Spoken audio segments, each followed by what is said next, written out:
फ्लुमॉक्सविले नामक छोटे से कस्बे में, जहां हर कोई एक दूसरे को जानता था और स्थानीय गपशप आग की तरह फैलती थी, वहां रहते थे दो सबसे प्यारे और मजेदार किरदार, मैक्स और मिलो। ये दोनों न सिर्फ सबसे अच्छे दोस्त थे, बल्कि अपनी हास्यास्पद और अजीबोगरीब हरकतों की वजह से कस्बेवासियों का मनोरंजन भी करते रहते थे।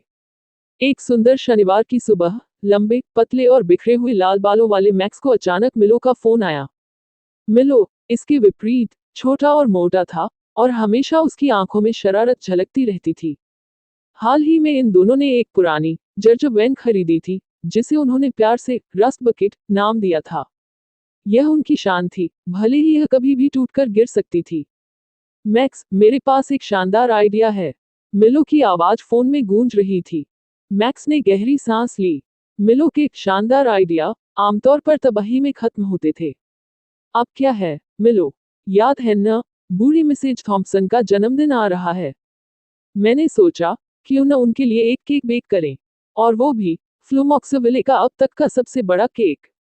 मैक्स को पहले से ही आपदा की कल्पना होने लगी।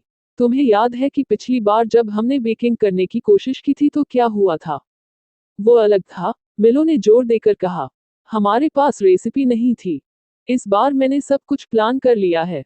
हमें आटा, चीनी, अंडे और बहुत सारी आइसिंग की जरूरत होगी।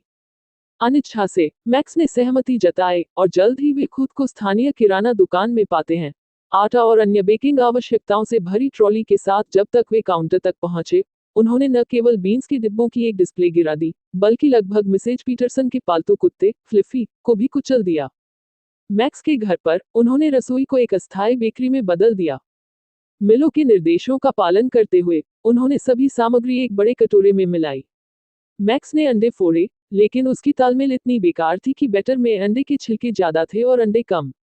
मिलो स्थिति को सुधारने के इरादे से छिलकों को छिद्रित चम्मच से निकालने लगा।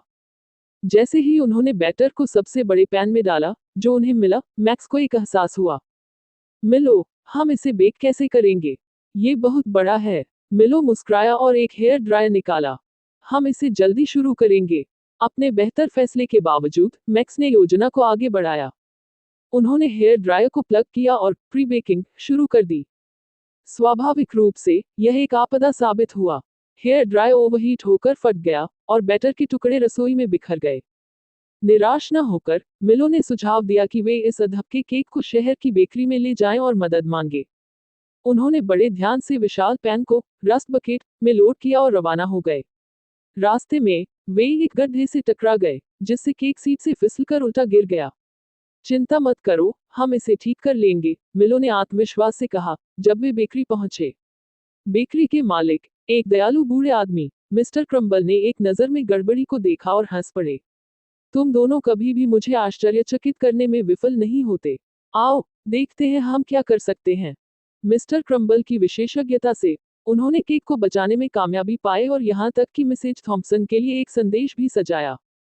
जब तक वे तैयार हुए, केक अधिक रंगीन अमूर्त चित्र जैसा दिख रहा था, लेकिन यह निश्चित रूप से फ्लुमॉक्सविले का सबसे बड़ा केक था। मिसेज थॉम्पसन के जन्मदिन पर मैक्स और मिलो ने गर्व से उस अद्भुत केक को प्रस्तुत किया।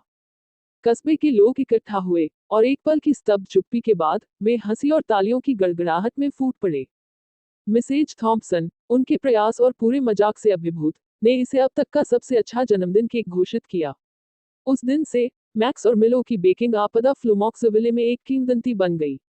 जब भी किसी को हंसी की जरूरत होती, तो वे केवल यह उल्लेख करते कि मैक्स और मिलो ने केक कैसे बेक किया।